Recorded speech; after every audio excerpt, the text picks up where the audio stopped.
आपको बता रही थी normal form of A matrix, है ना। ये आपको याद होगा कि लास्ट लेक्चर में हमने normal form of A matrix के बारे में बात की थी।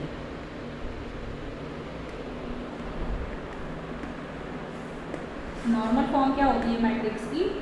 जब हम किसी मैट्रिक्स को एलिमेंट्री रो ट्रांसफॉर्मेशन और एलिमेंट्री कॉलम ट्रांसफॉर्मेशंस के थ्रू इस फॉर्म में चेंज कर देते हैं, रिड्यूस कर देते हैं, तो इस फॉर्म को बोलते हैं नॉर्मल फॉर्म। ये मैंने आपको बताया था ऑलरेडी, लेकिन मैं जस्ट रिमाइंड करा रही हूँ कि जब हम एलिमेंट्री रो और कॉलम ट्रांसफॉर्मेशंस के थ्रू किसी मैट्रिक्स को इस फॉर्म में रिड्यूस कर देते हैं, m/n ऑर्डर की हमारी मैट्रिक्स है और इसको हम एलिमेंट्री रो और कॉलम ट्रांसफॉर्मेशंस के थ्रू इस फॉर्म में रिड्यूस कर देते हैं, जहाँ ये जो तीनों जीरो दिख रहे हैं आपको, ये सुटेबल ऑर्डर्स की नल मैट्रिसेस हैं, तो इसको बोलते हैं नॉर्मल फॉर्म। और ये जो IR है, R ऑर्डर की आइडेंटिटी मैट्रिक्स, ये इस मैट्रिक्स A की रैंक होती है।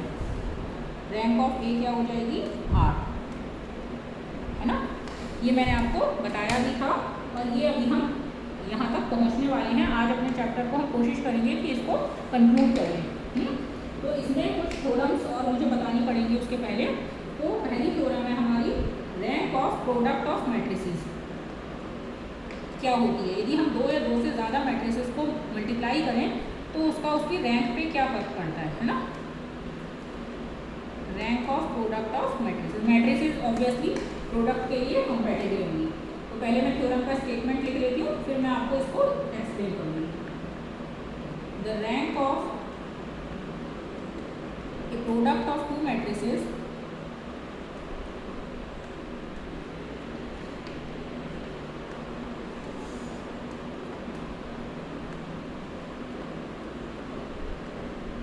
cannot exceed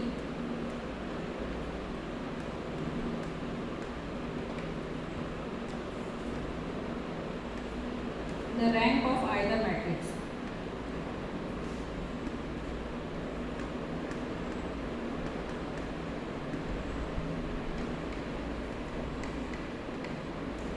इसका मतलब क्या है? इसका मतलब है if A and B are two matrices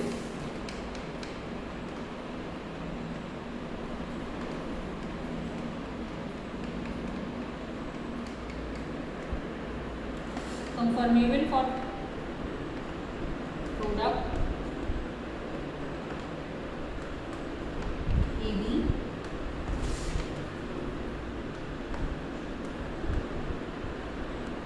then rank of AB is less than or equal to rank of A and rank of AB is less than or equal to rank of B, यानी इनके minimum से कम होती है। देखिए ये theorem का statement क्या है? The rank of A product of to matrices can not exceed the rank of either matrix, that is if A and B are two matrices conformable for product AB, then rank of AB is less than or equal to A and rank of AB is less than or equal to B। क्या मतलब हुआ इसका? कि यदि हमारी दो matrices हैं जिनकी हमने प्रोडक्ट किया हुआ है, तो उस प्रोडक्ट की जो रैंक है वो किसी भी मैट्रिक्स की रैंक से ज़्यादा नहीं हो सकती। तो आपको एक अपर बाउंड मिल गया। अपर बाउंड मिलने से ये हो गया हमें कि हमें इसके नीचे ही चेक करना है। जैसे रैंक ऑफ A 3 है और रैंक ऑफ B 2 है मान लीजिए, तो rank of B less than or equal to 3 होगी और rank of B less than or equal to rank of AB less than or equal to 2 होगी, यानी कि मिनिमम से less than or equal to होगी, यानी कि रैंक ऑफ AB 2 से एक्सीड नहीं करेगी। तो आपको क्या चेक करना है? सिर्फ 0, 1 और 2 को चेक करना है। 0, 1 और 2 ऑर्डर के सब मैट्रिसेस चेक करने हैं, या आपने कहीं क्रॉस चेक करना है आपको अपनी चीज़ कि हमने जो रैंक निकाली है वो सही है या नहीं है। तो ये आपको एक अपर बाउंड का काम करेगी ये थ्योरम, कि रैंक ऑफ जो प्रोडक्ट है वो अलग अलग उन मैट्रिसेस के और रैंक से एक्सीड नहीं कर सकता। ठीक है, तो ये हमारे एक अपर बाउंड का काम करेगी। नेक्स्ट थ्योरम है हमारी every non singular matrix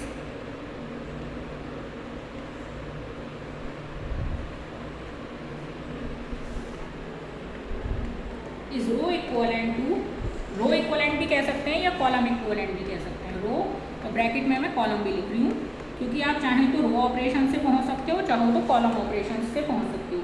to an identity matrix, identity matrix मतलब यदि हमारी नॉन सिंगुलर हम कह रहे हैं तो ऑब्वियसली स्क्वायर तो है ही मैट्रिक्स हमारी, और नॉन सिंगुलर है, इसका मतलब है कि इसका डिटर्मिनेंट क्या है, डिटर्मिनेंट ऑफ ए क्या है, नॉन जीरो है। नॉन सिंगुलर होने का क्या मतलब होता है कि उसका डिटर्मिनेंट नॉन जीरो है। तो इसकी रैंक ऑब्वियसली कितनी हो जाएगी, n हो जाएगी। यदि ए जो है हमारे n बाई n ऑर्डर की मैट्रिक्स है, नॉन सिंगुलर मैट्रिक्स है और इसका डिटर्मिनेंट नॉन जीरो है, तो ये थ्योरम का स्टेटमेंट क्या कहता है कि इसको आप एलिमेंट्री रो ट्रांसफॉर्मेशंस के through, only elementary row transformations के थ्रू एक आइडेंटिटी मैट्रिक्स में रिड्यूस कर सकते हैं। ये रिड्यूस हो जाएगी आई n बाई n में, चाहे जब आप इस पर एलिमेंट्री रो ट्रांसफॉर्मेशंस अप्लाई करोगे। या आप ये काम कॉलम ऑपरेशन से भी कर सकते हो। आप a n बाई n को आइडेंटिटी मैट्रिक्स में रिड्यूस कर सकते हो एलिमेंट्री कॉलम ऑपरेशंस के थ्रू, एलिमेंट्री कॉलम ट्रांसफॉर्मेशंस के थ्रू।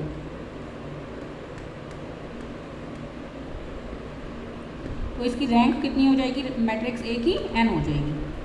मैट्रिक्स ए की जो रैंक है हमारे वो n हो जाएगी, क्योंकि आइडेंटिटी मैट्रिक्स की रैंक कितनी होती है, n होती है ना, तो इस मैट्रिक्स ए की रैंक भी n हो जाएगी। तो यदि मैट्रिक्स नॉन सिंगुलर है तो उसका जो ऑर्डर होता है वही उसकी रैंक होती है। ठीक है, ये इसकी नेक्स्ट थ्योरम है। अब हम इस चैप्टर के न्यूमेरिकल एग्जाम्पल से थोड़ा शुरू करते हैं, जिससे कि ये जो कॉन्सेप्ट्स हैं ये आपको ठीक हो सके, क्लियर हो सके। हमें पहले एग्जाम्पल में ये दिखाना है, एग्जाम्पल्स छोड़ देती हूँ मैं आपको, वर्कड आउट हैं क्योंकि, तो आप देख के भी कर सकते हो। मैं एक्सरसाइज से शुरू करती हूँ, ठीक है। तो एक्सरसाइज में हमारा पहला क्वेश्चन है, are the following pair of matrices equivalent.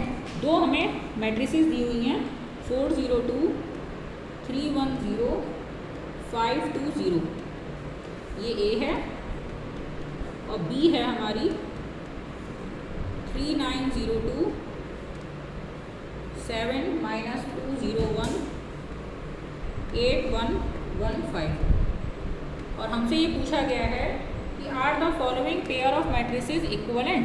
तो ये इक्वलेंट नहीं हो सकती, A can not be equivalent to B, क्योंकि इनका ऑर्डर सेम नहीं है। इसका ऑर्डर है 3/3 और इसका ऑर्डर है 3/4। इसमें नंबर ऑफ कॉलम्स कितने हैं, 4 हैं, इसमें नंबर ऑफ कॉलम्स 3 हैं। तो दोनों का ऑर्डर जो है वो सेम नहीं है, तो इनके इक्वलेंस की बात ही नहीं उठती। ये दोनों इक्वलेंट नहीं हो सकती। आप कोई भी एलिमेंट्री रो ट्रांसफॉर्मेशंस या कॉलम ट्रांसफॉर्मेशंस लगा के इस मैट्रिक्स को इस मैट्रिक्स फॉर्म में नहीं ला सकते जब तक इन दोनों के ऑर्डर सेम ना हो। तो ऑब्वियस है कि मतलब ये आप फर्स्ट स्टेप में रूल आउट कर सकते हो कि ये दोनों मैट्रिसेस इक्वलेंट नहीं हैं। सेकंड इसका पार्ट है कि दो मैट्रिसेस जो हमें दी हुई हैं उसमें ए है हमारी 2 - 1 3 4, 0 3 4 1, 2 3 7 5, 2 5 11 5। ये ए है और बी है 1 0 - 5 6, 3 - 2 1 2, 5 - 2 - 9, 14, 4 - 2 - 4 8। तो हमको ये दिखाना है कि ए और बी इक्वलेंट हैं या नहीं। तो हम इस पे एलिमेंट्री ऑपरेशंस लगा के देखते हैं कि ये इक्वलेंट हो सकती हैं या नहीं हो सकती। तो पहला काम, हम बी को ए को रिड्यूस करते हैं। ए और बी को एक फॉर्म में लाने के लिए हमें क्या करना चाहिए, हमें करना चाहिए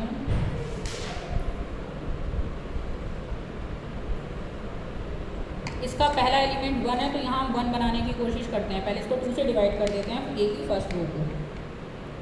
ए पे हम अप्लाई करते हैं, अप्लाइंग R1 1/2 ऑन ए, है ना। इसकी फर्स्ट एलिमेंट को 1 बना लेते हैं। पहले अपना शुरू करते हैं या नहीं करते।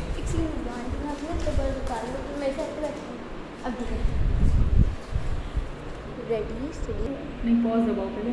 तो इसको हम एलिमेंट्री रो और कॉलम ट्रांसफॉर्मेशंस लगा के बी फॉर्म में रिड्यूस करने की कोशिश करेंगे। लेकिन जैसे इसकी मुझे लग रही है, इसका जो लुक अपीयर हो रहा है उससे मुझे लग रहा है कि ए और बी इक्वलेंट नहीं आने वाली है। लेकिन आप थोड़ी सी देर और कोशिश करेंगे इसमें एलिमेंट्री रो और कॉलम ट्रांसफॉर्मेशंस के थ्रू, और ये चेक कर लेंगे कि ये अल्टीमेटली जो बी मैट्रिक्स है उस फॉर्म में रिड्यूस नहीं होगी, चाहे आप इस पर कोई भी एलिमेंट्री ट्रांसफॉर्मेशंस लगाते जाओ।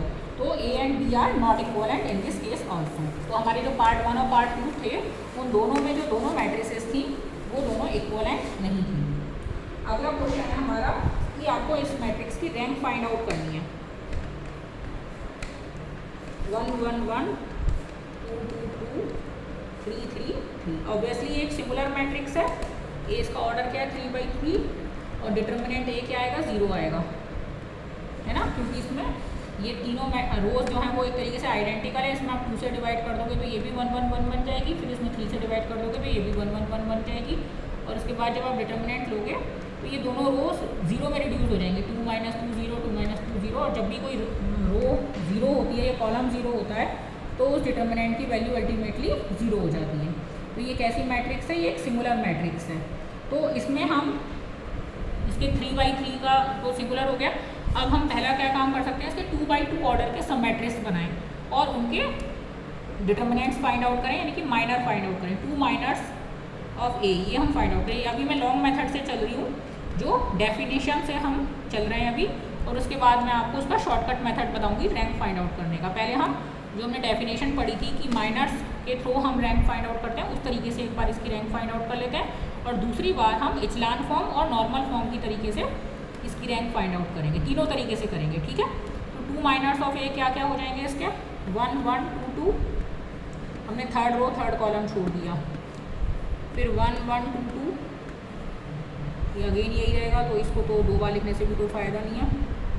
फिर 2 2 3 3, फिर अगेन ये एक बार और आ जाएगा 2 बार, और फिर एक बार आ जाएगा 1 1 3 3। तो ये सबकी वैल्यू भी 0 ही रहेगी। बाकी भी जो आएंगे माइनर्स उन सबकी वैल्यू भी 0 ही आएगी, क्योंकि यही माइनर्स रिपीट होंगे। और 1 माइनर क्या हो जाएंगे ये के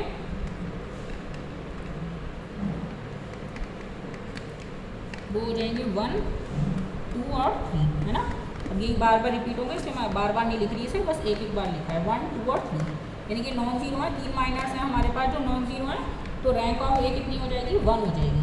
रैंक ऑफ ए कितनी हो जाएगी 1, क्योंकि इसके 1 से ज़्यादा जो 2 माइनर्स हैं वो भी सारे 0 है, 3 माइनर है वो भी 0 है, क्योंकि डिटर्मिनेंट ही 0 है अपने आप में। तो इसकी रैंक कितनी हो गई 1 हो गई। अब हम इसको इचलान फॉर्म की मदद से देखते हैं इस मैट्रिक्स को, और इचलान फॉर्म की मदद से देखते हैं कि इसकी रैंक क्या होती है। इचलान फॉर्म क्या कहता है कि हमें रो ऑपरेशंस लगाने हैं, सिर्फ एलिमेंट्री रो ऑपरेशंस, और इस फॉर्म मैट्रिक्स को ज़्यादा से ज़्यादा 0 प्रोड्यूस करने रोज़ में। तो इसमें हम क्या करेंगे, R2 में R2 - R1 R2 - 2R1 कर दें, और R3 की जगह R3 - 3R1 कर दें। तो एक इसके इक्वलेंट हो जाएगी, ए इक्वलेंट हो जाएगी 1 1 1 0 0 0 0 0 0। तो इसमें सिर्फ एक नॉन जीरो रो बची, और दो कैसी रोज है हमारी 0 रोज। तो रैंक ऑफ ए कितनी हो जाएगी 1 हो जाएगी इचलान फॉर्म की डेफिनेशन से, है ना, बाई इचलान फॉर्म। ये जो मैट्रिक्स का ये जो इक्वलेंट फॉर्म है, ये कैसा फॉर्म है, इचलान फॉर्म है ये, ठीक है। और अब हमें इसे यदि नॉर्मल फॉर्म में रिड्यूस करना होता तो हमें एलिमेंट्री रो ऑपरेशंस के साथ साथ कॉलम ट्रांसफॉर्मेशंस भी लगाना अलाउड था वहाँ पे। तो हम क्या करते हैं इसमें, हम C2 की जगह करते C2 - C1, और C3 की जगह भी C3 - C1 और कर लेते। तो A इज इक्वलेंट टू आ जाएगा 1 0 0 0 0 0 0 0 0। तो ये क्या पार्टीशन बन गया आपका, ये 2/2 ऑर्डर की नल मैट्रिक्स है, ये 1/2 ऑर्डर की नल मैट्रिक्स है, ये 2/1 ऑर्डर की नल मैट्रिक्स है। तो आपको इसको कैसे लिख सकते हो 1 O O O। 1 का मतलब आइडेंटिटी होता है यहाँ, ये 1/1 ऑर्डर की है, ये 1/2 ऑर्डर की है, ये 2/1 ऑर्डर की नल मैट्रिक्स है, और ये 2/2 ऑर्डर की नल मैट्रिक्स है। तो ये हमारे नॉर्मल फॉर्म में रिड्यूस हो गई आइडेंटिटी मैट्रिक्स 1/1 ऑर्डर की। तो इसकी नॉर्मल फॉर्म की जो ये हमारी नॉर्मल फॉर्म है मैट्रिक्स की, क्या है ये नॉर्मल फॉर्म, और हमारी रैंक कितनी हो गई फिर 1 हो गई अगेन, है ना। तो हमने 3 तरीके से इस मैट्रिक्स की रैंक फाइंड आउट करी, पहले डेफिनेशन की मदद से, फिर इचलान फॉर्म की मदद से, फिर नॉर्मल फॉर्म की मदद से।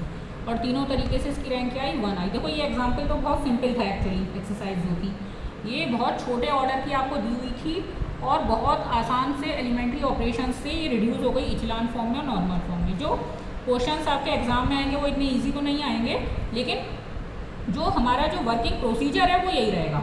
यदि आपको इचलान फॉर्म में मैट्रिक्स को रिड्यूस करना है तो आपको एलिमेंट्री रो ट्रांसफॉर्मेशंस लगाने हैं, यदि आपको नॉर्मल फॉर्म में रिड्यूस करना है तो आपको row and as well as column transformations लगाने हैं। और अल्टीमेटली मतलब मोर और लेस स्टेप्स, कहीं ज़्यादा लग सकती है देर, कहीं कम देर लग सकती है, लेकिन अल्टीमेटली मैट्रिक्स आपकी रिड्यूस हो जाएगी और उसी से आपको रैंक फाइंड आउट हो जाएगी। आजकल जो हैं कंप्यूटर प्रोग्राम्स भी हैं, यदि हमारी मैट्रिसेस के ऑर्डर बहुत बड़े होते हैं, जैसे कि प्रैक्टिकल प्रॉब्लम्स में होते हैं, थाउजेंड्स में भी होती हैं रैंक, इनके जो ऑर्डर्स होते हैं मैट्रिसेस के, तो उसके लिए कंप्यूटर प्रोग्राम्स भी हैं आजकल जिनसे मैट्रिक्स की रैंक वगैरह फाइंड आउट की जा सकती है। ठीक है, तो फिलहाल अभी हम न्यूमेरिकली और मैनुअली ही कर रहे हैं इस काम को, लेकिन कॉन्सेप्ट यदि आप कंप्यूटर प्रोग्रामिंग का भी यूज़ कर रहे हैं तो बेसिक जो मैथ्स का कॉन्सेप्ट है उसके पीछे वो क्लियर होना चाहिए। एक और एग्जाम्पल देख लेते हैं इसी तरीके का, और इसको हम नॉर्मल फॉर्म और इस्लाम फॉर्म दोनों से कर लेंगे। 8th क्वेश्चन में पिकअप कर रहे हैं उसका। मैट्रिक्स ए हमको दी हुई है 1 2 3 1 2 4 6 2 1 2 3 2। इसको मैं इस्लाम फॉर्म से करती हूँ और नेक्स्ट क्वेश्चन को नॉर्मल फॉर्म से करूँगी फिर। ठीक है, ये हमारे 3/4 ऑर्डर की मैट्रिक्स है। ठीक है, तो इसको इचलान फॉर्म में लाना है तो आपको एलिमेंट्री रो ट्रांसफॉर्मेशंस लगाने हैं। तो आपको ज़्यादा से ज़्यादा जीरो प्रोड्यूस करने हैं, तो हम इस 2 को टारगेट करते हैं, इस 2 को 0 बना देते हैं और इस 1 को 0 बना देते हैं। तो कैसे बनाएंगे, R2 - 2R1 कर दें तो वो 0 बन जाएगा, और R3 में क्या करें, R3 - R1 कर दें तो नीचे 0 बन जाएगा।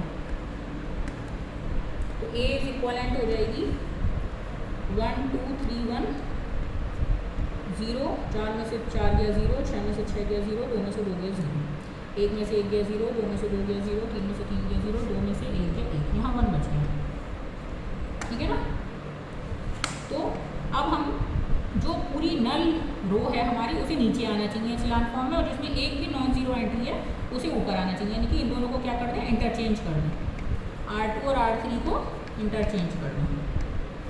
A इज इक्वलेंट क्या हो जाएगी 1 2 3 1 0 0 0 1 0 0 0 0, यानी कि इसकी रैंक कितनी हो जाएगी, एक ही 2 हो जाएगी। इसमें 2 नॉन जीरो रो है ना, ये दोनों नॉन जीरो हैं, ये वाली 0 रो है, तो ये 2 नंबर ऑफ नॉन जीरो रोज कितनी है 2, तो रैंक ऑफ ए हो जाएगी 2 इचलान फॉर्म के मदद से। अब नेक्स्ट क्वेश्चन जो मैं पिकअप करूँगी उसको मैं नॉर्मल फॉर्म की मदद से उसकी रैंक फाइंड आउट करती हूँ। 22 क्वेश्चन है, क्वेश्चन नंबर 22। इसमें क्वेश्चन काफ़ी दिए हुए हैं आपकी प्रैक्टिस के लिए, तो होपफुली आप सब क्वेश्चन कर लीजिएगा। कोई दिक्कत होगी तो आप मुझसे कांटेक्ट कर लीजिएगा, और वैसे इतने मुश्किल नहीं है, हो जाने चाहिए। इसको हमें नॉर्मल फॉर्म में रिड्यूस करना है और इस मैट्रिक्स की रैंक फाइंड आउट करनी है। किस ऑर्डर की मैट्रिक्स है ये हमारी, 4/4 ऑर्डर की, 4 रोज है, नंबर ऑफ रोज 4 है और नंबर ऑफ कॉलम्स भी 4 है इसमें। तो इसे हमें नॉर्मल फॉर्म में रिड्यूस करना है ना। तो पहले तो जो 1 वाली को ऊपर ले जाते हैं, इसको इंटरचेंज कर देते हैं जरा। ठीक है, तो पहले R1 और R2 को इंटरचेंज कर लेते हैं। एक इसके इक्वलेंट हो जाएगी 1 0 1 1 0 1 -3 -1 3 1 0 2 1 1 -2 0। फिर एलिमेंट्री ट्रांसफॉर्मेशंस लगाते हैं, R2 की जगह कर देते हैं, R3 की जगह कर देते हैं R3 - 3R1, और R4 की जगह कर देते हैं R4 - R1। ये हो जाएगी इक्वलेंट हमारे 1 0 1 1 0 1 -3 -1, 3 में से 3 गया 0, 1 में से 0 8, और 0 में से 3 गया -3, 2 में से 3 गया -1, 1 में से 1 गया 0, 1 में से 0 गया 1, -2 -1 -3, और 0 -1 -1। ठीक है, अब इसमें यदि हम देखो ये second row, third row, fourth row same है, यानी कि R3 में से R2 घटा दें, R4 में से R2 घटा दें। अब हम क्या करें, R3 में से R2 घटा दें और R4 में से भी R2 घटा दें। A इज इक्वलेंट हो जाएगा हमारे 1 0 1 1 0 1 -3 -1, फिर ये हो जाएगा 0 0 0 हो जाएगी, दोनों रोज नल हो जाएंगी, 0 रोज हो जाएंगी हमारी जब घटा देंगे तो, ठीक है। लेकिन अभी ये नॉर्मल फॉर्म नहीं हुई, ये इचलान फॉर्म हो गई हमारी। अभी हम इसको नॉर्मल फॉर्म लाना है, तो अभी हमें और जीरो प्रोड्यूस करना है। अब हम कॉलम ट्रांसफॉर्मेशन लगाएंगे क्योंकि रो ट्रांसफॉर्मेशन एग्जॉस्ट हो चुके। अब हमें क्या करना है, C3 को इस 1 को और इस 1 को 0 बना लेते हैं। तो C3 की जगह कर लेते हैं C3 - C1 और C4 की जगह भी कर देते हैं C4 - C1। इचलान फॉर्म में ये बदल चुकी है, लेकिन नॉर्मल फॉर्म में बदलने के लिए हमें थोड़ा सा और काम करना पड़ेगा। तो A इज इक्वलेंट हो जाएगी हमारे 1 0 0 0 0 1 0 0, 1 में से 1 गया 0, -3 सेम रहेगा 0 0, ये 1 में से 1 गया 0, ये -1 रहेगा, ये 0 0 रहेगा। अब हम क्या करें, C3 की जगह C3 + 3C2 करेंगे तो ये एलिमेंट 0 हो जाएगा, और C4 की जगह यदि हम C4 + C2 करेंगे तो ये भी 0 हो जाएगा, है ना। अगला हमारा फॉर्म हो जाएगी रिड्यूस के लिए 1, पहला कॉलम है 1 0 0 0, दूसरा कॉलम 0 1 0 0, फिर 0 0, मतलब पूरा कॉलम 0 हो जाएगा ये, और ये वाला भी पूरा कॉलम 0 हो जाएगा। तो ये पार्टीशनिंग हो गई, ये आपकी आइडेंटिटी मैट्रिक्स हो गई 2 × 2 ऑर्डर की, ये नल मैट्रिक्स, ये नल मैट्रिक्स, ये नल मैट्रिक्स। तो रैंक I2 है ना ये, तो रैंक ऑफ A कितनी हो गई, 2 हो गई। और ये नॉर्मल फॉर्म, ये हमारी नॉर्मल फॉर्म ऑफ A हो गई, normal form of matrix A, ठीक है। और ये हमारी रैंक इसकी हो गई 2। तो इसी तरीके से इसके बाकी एग्जाम्पल्स भी आप लोग कोशिश कर सकते हैं। यदि कोई दिक्कत होगी तो मैं आगे इसको एग्जाम्पल्स कल कंटिन्यू करूँगी नेक्स्ट लेक्चर में, वरना हम कल को नई एक्सरसाइज शुरू करेंगे। Thank you for listening.